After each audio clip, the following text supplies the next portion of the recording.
Hikaru, you're obviously a Blitz legend.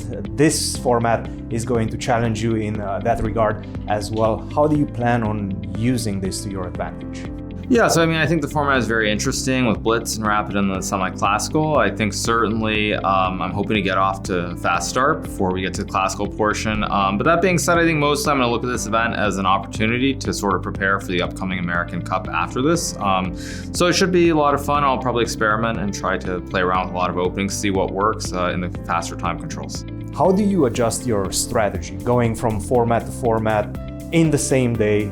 On short notice, how do you adjust the strategy? Yeah, I think mostly it's trying to figure out what I feel gives me the best chances to create complications in the shorter formats. I think certainly it's no secret that when you play with more time on the clock, players have more time to calculate, and there's certain openings that don't work as well. So hopefully I can figure that out and use it to my advantage. But at any rate, I'm just excited to be back in St. Louis.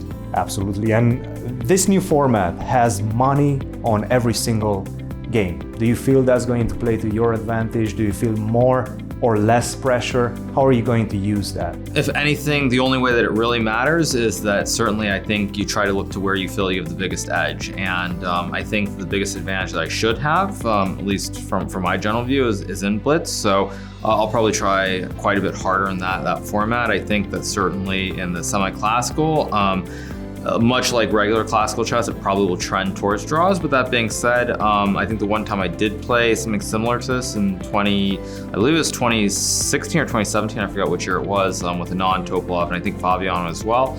I think that was under 2016 actually, just to clarify.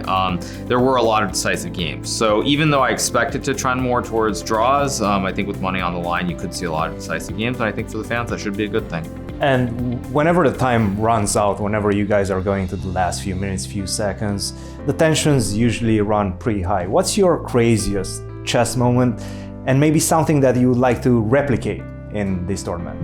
I've had a lot of games that have come down the last few seconds. I think when I look at over the board, I'm sure there are many examples of players like just moving very quickly and just scrambling to push pawns and promote at the end of the game when I was younger. I can't remember a specific game like that. I think certainly as I've gotten older, that tends to happen less and less. Also because most events nowadays have increments. So I don't feel like you get quite the craziness that you used to have.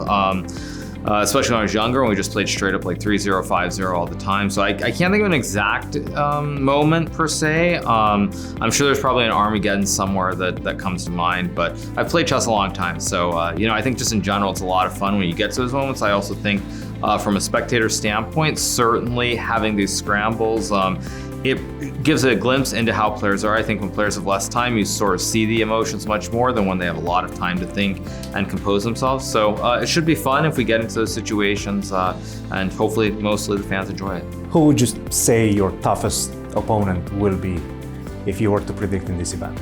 Yeah, so my general view is that Fabiano is the biggest competitor. I say that mostly just because the quality of his play is clearly, I think, between both him and myself, is at the highest. So if he plays well, I view him as the closest competition. That being said, I would point out that Wesley has had some good results at times, and I think Levon actually has performed much better when I feel like there's less pressure on him. I've been pretty impressed by Levon in the last year or so. It seems like kind of once he's gotten away from thinking about making the candidates, becoming world champion, any of that sort of stuff, I think he's played a lot looser, and he's also played very creatively. So I think Fabiano is the main one, but I could see Levon or Wesley potentially being very challenging as well. Hikaru, thanks a lot and good luck.